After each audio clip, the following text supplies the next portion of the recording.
This content is brought to you in part by Real Marketing, the only marketing firm recommended exclusively by the Institute. Real Marketing utilizes over 25 years of expertise, and their products are built and customized for you to dominate any neighborhood, anywhere. Go to realmarketingforyou.com. That's Real Marketing, the number 4, you.com. Also, look for past A State of Mind episodes with CEO David Collins as our guest.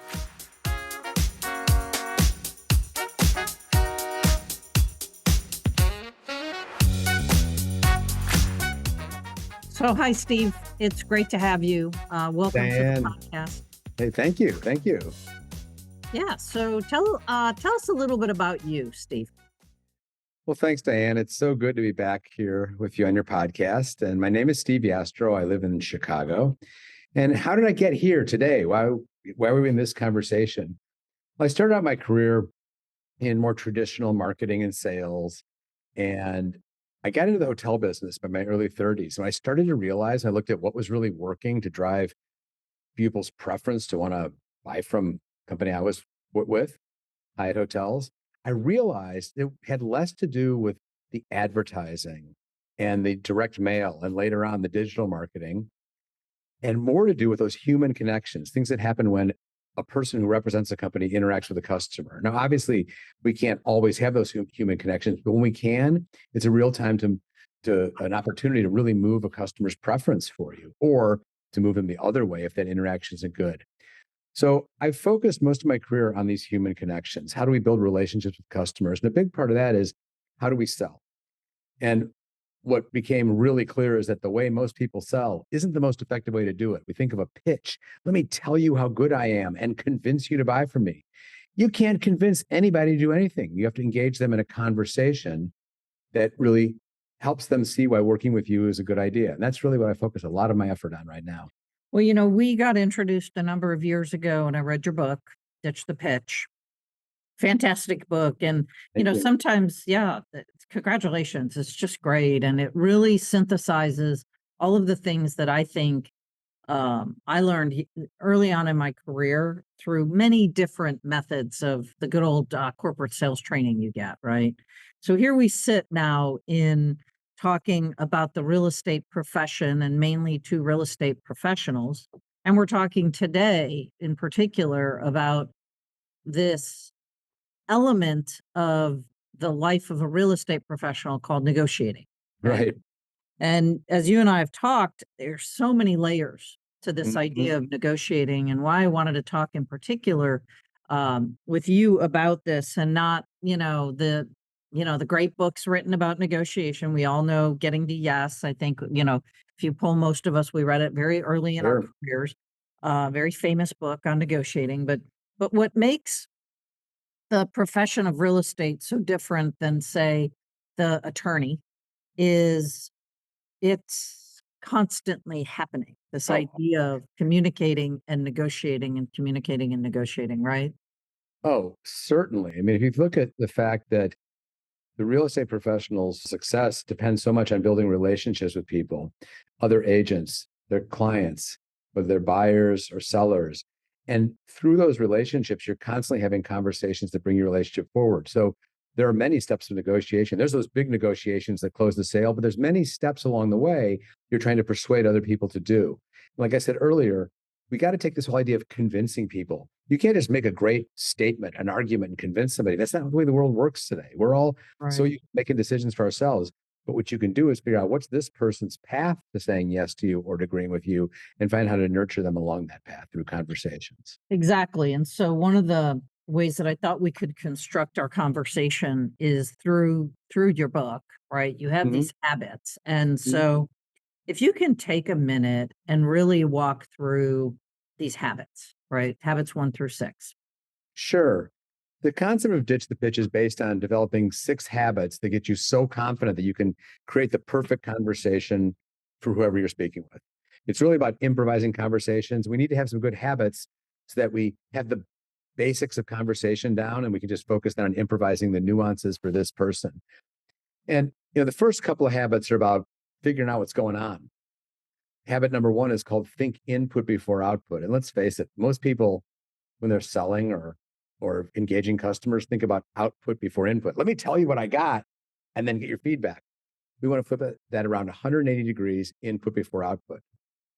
The second habit is called size up the scene. It's really about saying, okay, as I'm gathering this input, what's going on? Who is this person I'm speaking with? What's influencing them? What do they really care about? You're always walking in the middle of somebody's story, their life story, and you got to size up the scene and say, what's happening with this person? So those first two habits are about figuring out what's happening. I like to recommend to people to think about how curiosity is your superpower. Figure out what's happening. The next two habits are about creating a flowing conversation with lots of momentum. Habit 3 is called create a series of yeses, which is so important for negotiation. If you think about it, a conversation with a customer, a client, or a relationship with them, even if you expand to that scale, it's all about getting a series of yeses going where you continually are getting affirmation and agreement from them to keep moving forward, creating a series of yeses. And habit 4 is called explore and heighten. Find out what that person cares about and take the conversation to a higher level. Our fifth habits recognizes that people care more about themselves than they care about you. Let's face it, they do. So it's called habit 5 is called focus the conversation on your customer. We teach people to make 95% of the conversation about the other person. When you do that, you've not only got their interest, you find out what they really care about, and then you can weave your story together with them. And habit 6 is very important for negotiation. It's called don't rush the story.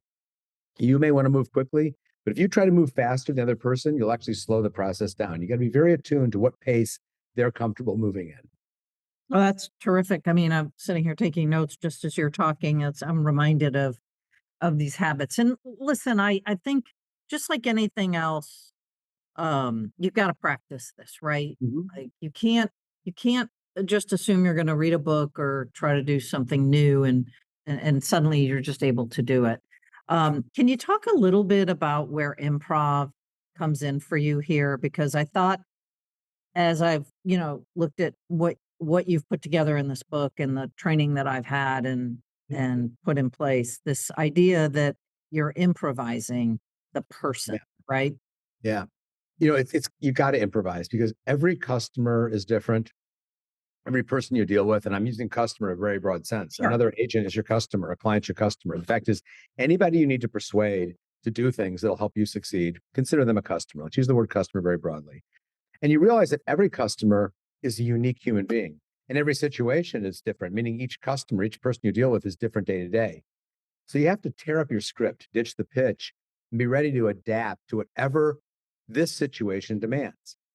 And we're all good at this. I mean, we're all good improvisers. We improvise our whole life. We're always improvising when we're driving, cooking, talking to friends. Why not do it in our business conversations? So Now, why not? Why don't people do it?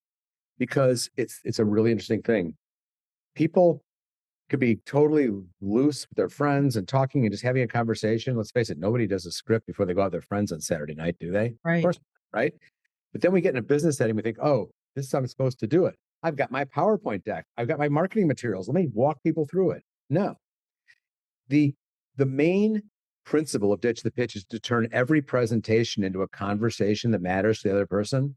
Don't make any presentations. Only have conversations that matter to other people. And the only way you can create a conversation that matters to another person is to be adapting to what they really care about. You can't know that before you get in the conversation. So why do we need habits to improvise? Because humans are great improvisers, but also 30 to 40% of our behavior is habitual. It may seem contradictory because habits are about things you do repeatedly, and improv is something you do uniquely. It's not contradictory because what the habits do, they give you a platform of good conversational skills like responding to what somebody says, have the habit of letting them talk more than you. And then you can improvise the details of this conversation on top of that bed of habits. But improv is incredibly important because you just don't know what's happening until you get in the conversation with this person. And throughout the conversation, they're throwing you curveballs, new information comes up, you have to adapt to it. Right. And so if we take what we're talking about here and say, now let's unpack it for a specific situation where you've got to persuade someone that, this is how something needs to be. So the idea of habit number 2 in sizing up the scene. Right. Okay. So how do you think about that relative to negotiation? Great point. Great question. So let's assume there is an end goal where you and the other person can find through negotiation an agreement. Great. How are you going to get there? Well, sizing of the scene says, who is this person? What's influencing them? What do they care about? What kind of conversation will be most engaging to them? And so when you're really perceptive to saying, okay, who is this person? How do they make decisions? What's their personality like? Are they really risk averse or not? Do they like to dominate a conversation or not? When you start to notice these things about somebody, that'll help you adapt your principles of conversation to them. Another part of sizing up the scene is understanding what's going on in their life. We call it understand the context of the conversation. Who's influencing them? What's influencing them? Do they have a deadline that's influencing them? Do they have a budget that's influencing them? Do they have another person they work with, or that they're a family member that's influencing them if it's a buyer or a seller? And so as you size of the scene, you can start to understand what this person's path to yes is. Everybody's got their own path to yes. And don't think that the other person's path to yes is like yours. It certainly isn't. But by sizing up the scene, you can figure out what's the best way to get them there. And then your negotiation is creating a conversation to walk along that path with them. So what does it mean to listen for the game? Listen for the game is a practice we have under our habit size of the scene. Ditch the Pitch has 6 habits, like I mentioned, and each habit has 3 practices. It's a very straightforward way to learn and to work. Listen for the game is it's a term that comes out of stage improv, which we can learn so much from those folks who can go on a stage and just improvise a scene out of nothing. And listen for the game is this idea that if a bunch of actors go on a stage and they have no script, what they're doing is they're listening and saying, okay, what's the game we're playing here? What's the game in quotes? So what are we doing here? And you can think of it like little kids who go on a playground with a real game. They don't do a strategic plan before they go on the playground. They go out there and start playing, and the game emerges. So listen for the game is as you start talking to somebody, be attentive to what kind of conversation will be most engaging for them. Do they want to move quickly? They want to move slowly. They want to dominate the conversation. They want to listen more. What kind of tone and manner of conversation is most receptive to them? When you do that and you can adapt to their conversational style, you've gone a long way to engaging them in a collaborative conversation that can lead to yes. So when I think about this, the sizing up the scene, all that you really did say was listen and pay attention, right?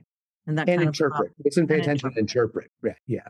like interpret in what way? Like, what did I just hear? Like, help me here. Yeah. The interpret part of sizing up the scene is there's 3 parts. Who is this person? We call it know who you're with.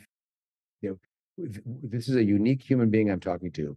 Like, let's say you're a real estate agent and you've got a listing client. So let's say it's a couple 40 years old and they're selling this kind of house in this kind of neighborhood and they have 2 kids and whatever. And you've had lots of clients just like this. 40 years old, same kind of job, same kind of kids, same neighborhoods. Well, guess what? You have never had a client just like this because they're unique human beings. And we have to really interpret what makes this person unique. The second part of sizing up the scene is what's going on in their world, right? What's influencing them? What's their backstory? What's driving their decision making? Other influences driving their decision making, and then also listening for the game. What kind of conversational style is best for them? So as you interpret those things, you're in a great position to move them along a course towards yes. So you talk about making sure that a conversation is always moving forward, right? Right. Like that's how you know that there's something happening here. And so the next step after sizing up the scene and paying attention, listening and interpreting really is then how do you create this series of yeses so that the conversation keeps propelling forward? Can you give us some examples of that? Sure. It's a term I love that gets into right what you're asking about, Diane, which is conversational momentum. Think about this. We've all been in conversations that are dragging. It's like, I can't wait to get out of it, right? Every one of us has been in thousands of conversations in our life that have that momentum. They're moving forward. The icon we use when we showed this graphically is green lights. Imagine you're driving, you don't have to put on your brakes because each intersection you go through, the light's green. That's what you want your negotiating partner, your customer, to be thinking about, is just feeling conversations moving forward. Because everybody you're speaking with has lots of distractions in their life, and you want to earn their attention so that they're sharing with you what they care about, they're listening to you, and conversational momentum makes that happen. How do you do that? Well, we have this habit we call creating a series of yeses. And what we got to think about is there's that big yes where somebody goes, sure, I'll agree to do what you want to do, whether it's as big as buy the house or as maybe it's just I'll agree to stage the house, or I'll agree to do these renovations, or the other agent I'll agree to take that to my client, whatever it is. That yes, where they agree to do something with you, is preceded by a series of small yeses of affirmation agreement that leads you there. A conversation at its heart is really a series of yeses. And so if you can get somebody to continually feel like you're affirming, agreeing, and creating that conversational momentum, they'll keep sharing information with you that's important to them. They'll be open to listening to you, and you'll be able to constantly nurture that conversation towards that place where you're both going to be happy. And is this conversational momentum, is this you kind of playing back the things that you heard them say? Well, that's an important part of it. We have a practice in Ditch the Pitch we call create callbacks. I don't mean a telephone callback. Sure, we want people to call us back. What I mean by Sure. callback, it's, you've all heard this when, like, it happens in comedy shows or funny movies all the time, where a scene happens, it's funny, and then a few minutes later it gets referenced again, and it seems funny the second time because you see this continuity of of content. Same thing happens with somebody. If somebody tells you something's really important to them and you refer back to it later, think what it does. It tells them you were listening to them. But also, and this is a very important negotiation principle, people will never argue with their own information. So if somebody says something that's important to them and then you manage later to reference how something you're saying connects to what they told you was important 2 minutes ago, 5 minutes ago, yesterday, last week, whatever it is, when you can reference back to something somebody told you was important, it's like, it's magical. She was listening to me. He was listening to me. And again, like I said, people don't argue with their own information. It's a great principle to remember. One of the things is as that I've learned over the years, and I wonder where this fits in here, is this idea of I can say it, but if you say it, it has a totally different impact on the conversation, right? And so getting, Love you that. know, pardon me, go ahead. I love that. Keep going. Well, the idea that for sure I can tell you that I'm great. Right. But if I get you to say that, that's a whole different part of the conversation. Absolutely. Or if everything that you're saying is leading up to, what it is you eventually want, I've noticed some people then say what it is you were going to say versus letting you say it because it changes the conversation of the it just changes the whole conversation. I'm not as eloquent as you, so you can Yeah, just yeah. I love how you said that. What you said is perfect. It's great. It's that, go back to something I've said I think a couple of times, is that we can't convince people of things. This late date in history, we are all so self-reliant. We make decisions for ourselves. I mean, of course, we are influenced, but we believe we have agency to decide everything for ourselves. I don't want anybody convincing me what to do. Do you? None of us do. No, mm-mm. So what we're trying to do is not convince people to agree with us. We're nurturing a conversation so they get to the point where they say yes. I have a line in my first book, Brand Harmony, where I references, I say, you can lead a horse to water, but you can't make him think, right? Sort of changing the last word of the famous adage. It's that I can lead you to a place, but I can't tell you what to think. But if I am understanding where you're coming from, I'm thinking input before output, I'm sizing up the scene, I'm creating this series of yeses, I'm focused on you, and I'm learning all about what you care about, and I'm nurturing the conversation in a way that supports what you care about, and weaving my story in with yours, you're going to get to the point where you go, yeah, this makes sense. Let's do it. Because this is the thing we got to remember. You cannot convince people to do things. Nobody wants to be convinced. You can persuade them by leading them to a point where they go, yeah, that makes sense for me. There's this idea in negotiation and in selling. And even if you look at advertising, it's like, if I give you enough proof points, it's like a column of numbers. You go, yep, it adds up. I should say yes. That's not how people make decisions, right? You can't just load proof points and people expect them to say yes to you.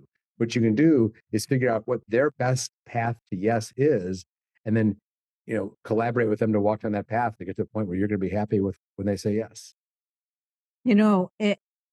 I think a lot of folks want this to be easy. Like, let's be real. We also live in a very right now society. And as I listen to you and you think about how often this happens in anyone's day-to-day life, but then add to it this idea that really the subtext of what a real estate professional is they are promoting persuaders, right? Right. Or Right. persuading promoters, like however you want to Yeah. say that. And I've found that those that are highly attuned and very self-aware to that, there's a definitive line to success. Like, you can't kind of say, well, I'm not a really great negotiator, or I'm not a really great conversationalist, or I'm not really a great salesperson, but I'm a really successful real estate professional. It just doesn't work. No, of course not. But some of those words, and you and I have talked about this at great length, that some of those words are not words that the real estate community wants folks to embrace. So, for example, we like the word marketing much more than we like the word sales, because sales has such the negative connotation, not the way you talk about it, right? Because you talk about this ditching of the pitch and ditching Right. of the want to buy, want to buy, want to buy, want to buy, right? And really, it becomes about, you're a professional, and this person has said these things to you, and you're saying back to them, well, this is what we've talked about. This makes sense, right? Right. Right. Like, that's how that works. And so as we weave in the life of a really just about any professional who wants to persuade someone else, Right. what other pieces, like the sizing up the scene, I think is just so critical, because it makes you focus on them and not you. We Right. we love our mirrors, right? We love focusing on how nervous we are about the conversation and never thinking that the other people might be nervous too, right? Um, and and so what comes next in this, right? You've sized up the scene, you're focusing very hard on making sure you understand someone's path to yes. What's next? So it's so interesting. I want to just weave in to answer what you're saying here, is to realize that in this whole process, as we look at these ditch the pitch habits, what we're trying to do to get somebody to say yes is, people are scared of the word sales. I think they shouldn't be, but think of it this way. Let's reframe it. That what we're really talking about here is using conversations to build relationships, because relationships lead to commitment, and commitment leads to success. Let me unpack what I just said. When you create conversations that matter to the other person, those conversations become the building blocks of a trusting and collaborative relationship. And what do we mean by that? We can throw the word relationship around like it's a cliche, but let's think what it means. It means when somebody's frame of reference isn't me and you, but is we. When, like, let's say the client you're working with doesn't think of you as just their real estate agent, but they look at you as their collaborative partner. Even another agent looks at you as somebody who's, I know it's within the bounds of, Sure. being ethical, of course, but it's like, we are collaborating, we're working together, we're understanding each other, we're honoring each other's needs. So conversations are the building blocks, conversations that matter, the building blocks of relationships. And when somebody's frame of reference is they're in a relationship with you, not that you're trying to sell them something, they're more likely to commit to you. And isn't that really what your business success is all about? If you're a real estate professional, is getting people to commit to you, commit to your ideas, commit to signing contracts with you, commit to taking your advice. So how do we do this? How do we take conversations that turn to relationships, that turn to commitment, that turn to success? And we've talked about this idea of input before output and sizing up the scene, using your curiosity to find out about somebody. And we talk about then creating a series of yeses to build conversational momentum. And then we do something we call exploring and heightening, which is accelerate the conversational momentum by finding out what somebody cares about and then talking about it. So let's say you're trying to persuade somebody. Let's just use an example of you're trying to persuade somebody to give you the listing on their house. And the way a lot of people do it, they say, let me tell you about all my credentials. Okay, fine. You might, like throwing a dart in a dark room, you might accidentally hit the target. On the other hand, if what you do is say, tell me about you, and you find out some hot button that's really important to this couple that you're talking to about getting a listing with, when you find out what they really care about, don't go, okay, great, go to the next question. Ask them more about that. Dig in. Have them tell you about why this is important to them. Unpack it. Dig deep into why it's important to them, and you will find magic in there. They will tell you what really matters to them, and they're going to be really flattered that you care so much about what they care about. So this idea of exploring and heightening is find out what somebody cares about and dig into it. They will be handing you gifts in that process, saying, this is what matters to me. This is what I care about.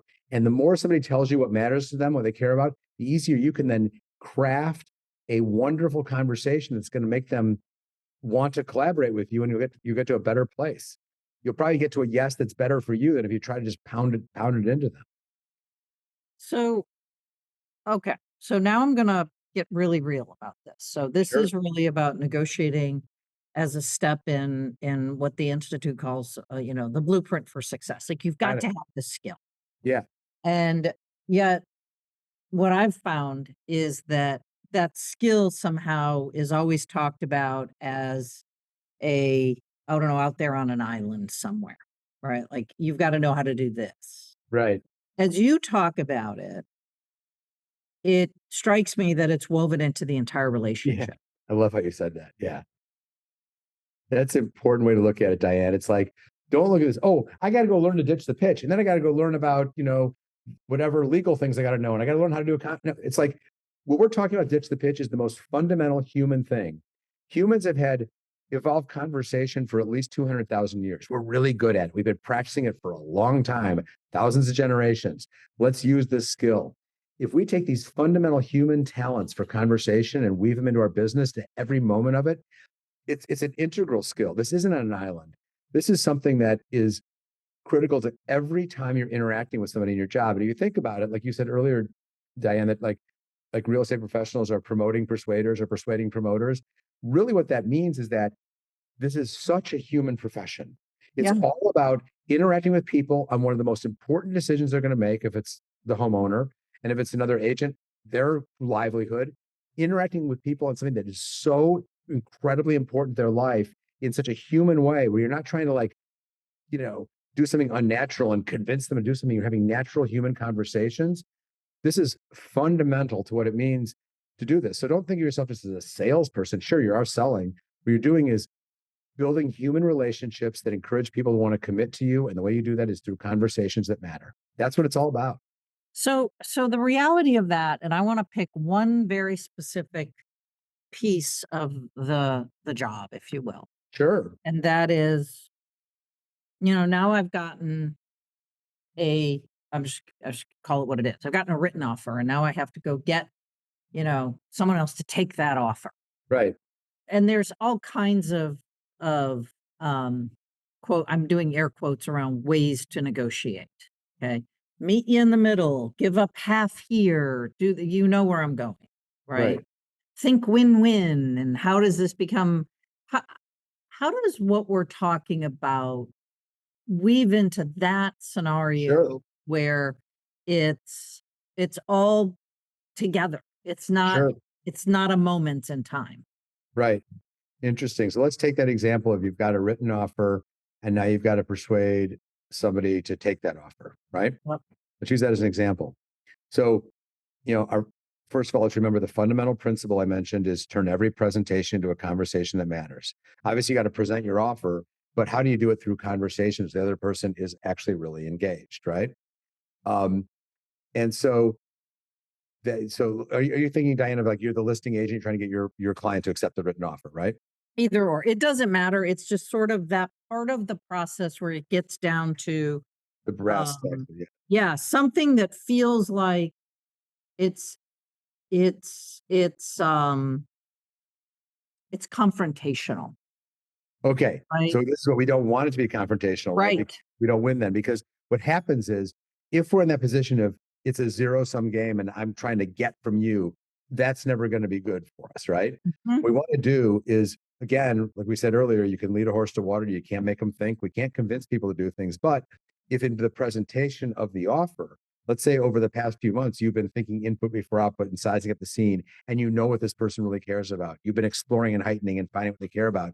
When you present that offer, don't just present it, in isolation. Relate it to what you know. This is what you've told me is important to you, and this is how I believe this offer matches up with what you need. In other words, make it about them, not just about the offer. We have a practice in Ditch the Pitch, a habit we call focus the conversation on the customer. And a practice to do that, we employ to get in that habit is making 95% of the conversation about the other person, which means you present that offer. Don't just say, here's an offer and make them do the heavy lifting of saying, why is this offer good for me? Relate the offer to what you already know about them and say, you've told me this is important to you. Here's how I think this could could match what you have said is important. So make it about them, not just about the offer. Yeah, I think that's really what I was trying to get us to, is the practice behind it, not just the act of, okay, well, if it's $1 million and I offered 900, it should be 950, right? Like Right. it's The what is formulaic this, way of doing it. right? And I have to say, there's a lot of that out there in the way that folks are just taught generally in life. Um and not about the practice or the habit of always making sure that it's about the other person or the other thing that's happening, so that it doesn't feel like two, things, and then it ultimately comes in as a confrontation. Nobody wants that, but it's like everything tends to wind up there. Right. What's interesting is it's kind of the lazy default way to just go to the I'll meet you in the middle thing. But we know it happens, you know. I mean, it's we've all gone through that. So the question is, how do we deflect from that? Which gets a really interesting point. The default lazy thing is to think that price is the only issue. Yeah. Price is one of many issues. And every transaction on the planet, whether it's real estate or anything else, has price as part of it, but it's usually not the only thing. And one of the things, if you're doing this well and really understanding what the other person cares about, you can find other issues that are important that can help them make a decision that's not just about price. And Yeah, it doesn't, one of the things that we teach in our program is really the idea that when you're negotiating with or talking to or trying to win a listing for an affluent or high net worth individual, and they're very, very sophisticated. Okay. Mhm. Um, how is that different? And what is that exchange like? And should it be different? Right? Well, Should the approach be any different? with the affluent person, right? Yeah. Well, I think what it is, it's a really important point. I said something earlier, know who you're with. Who is this unique human being? And what we have to be careful of is to just generalize and think all affluent people are one way and all non-affluent Right. people are another way. Yes, there are certain general principles and trends you're more likely to see with more affluent people. At the same time, be willing to say, what does this affluent person care about? Because it might be different than the last one you spoke with. Um, we have to realize that there are trends and general principles, but each human being is unique. So you can use the what you know about affluent people in general as a starting point, but be willing to figure out what this person really cares about. There's often a time to a tendency to caricature the affluent, as they only care about this or they only care about that. Well, maybe, but what about this person you're talking to, right? Right. Right. Everybody, That everybody, idea, I think that's probably my favorite thing about what you do and what you've taught me, which I, you know, I love this idea that we're always improvising. But yeah, in order to improvise, you have to be present, right? 100% present. You have to be there, right? Yeah, you can't make assumptions, right? Like I love the four agreements. Like you can't make assumptions. You can't fill in those blanks. It's really not always about you. It's really about them. Yeah, this is really terrific. I love your book. It's a staple for institute members for sure. That this art of persuasion as it relates to relationships and no Right. scripts, real people, right? Yeah, and I think you mentioned something earlier that sometimes this isn't easy to be a promoting persuader or persuading promoter. What I want to encourage everybody to do is that as you practice these principles, and I've seen it with the thousands of people I've worked with and ditched the pitch over the years, you just gain so much fluency, ease, and confidence. I can't tell how many people have told me this has made Mm, interacting with my customers so much easier. So I encourage everybody, just practice these ideas. And pretty soon it's going to be so much easier to do what you really need to do in your work, which is persuade people to commit to you. that's great. Thank you so much for your time, Well, Steve. thank you, Just Diane. It's a pleasure always to a talk to you pleasure. again, as always. Yeah, great to All see you. right. Take care. Bye bye. Bye.